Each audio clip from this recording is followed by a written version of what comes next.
Bonjour à tous, on débute notre revue de presse en Angleterre où Arsène Wenger fait une nouvelle fois la une ce matin. Après le succès d'Arsenal en finale de la FA Cup contre Chelsea ce week-end, la presse britannique est unanime. Le Français va rester sur le banc des Gunners la saison prochaine. Une réunion doit avoir lieu ce mardi et la prolongation de contrat de 2 années supplémentaires de l'Alsacien pourrait être annoncée ce mercredi.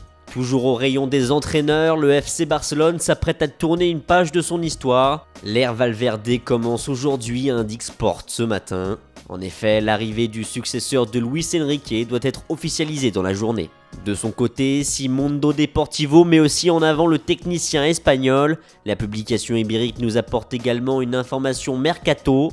Bale, objectif de Manchester United, indique le quotidien. Après avoir trouvé un accord avec James Rodriguez, les Red Devils s'attaquent désormais à un autre madrilène et espèrent que le Gallois ne sera pas titulaire en finale de la Ligue des Champions afin d'augmenter leurs chances de le recruter cet été. Du côté de Chelsea, l'été s'annonce mouvementé à en croire les informations du Télégraphe. En effet, les Blues seraient prêts à lâcher près de 230 millions d'euros sur le marché des transferts. Antonio Conte et sa direction auraient ciblé un gardien de but, un latéral, mais aussi Romelu Lukaku, Alexis Sanchez, Tiemoué Bakayoko et Virgil van Dijk. Toujours en Angleterre, Manchester City s'apprête à enregistrer l'arrivée d'une deuxième recrue, quelques jours seulement après la signature de Bernardo Silva.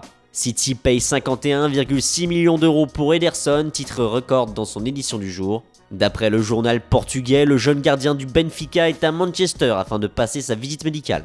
Enfin, on termine cette revue de presse en Italie où un homme fait la une des journaux ce matin. Francesco Totti, le capitaine emblématique de l'AS Roma, faisait ses adieux au Stadio Olimpico ce dimanche lors de la dernière journée de Serie A.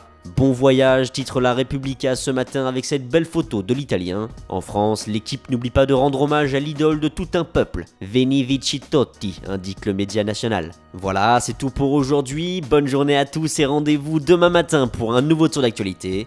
Ce Foot Mercato.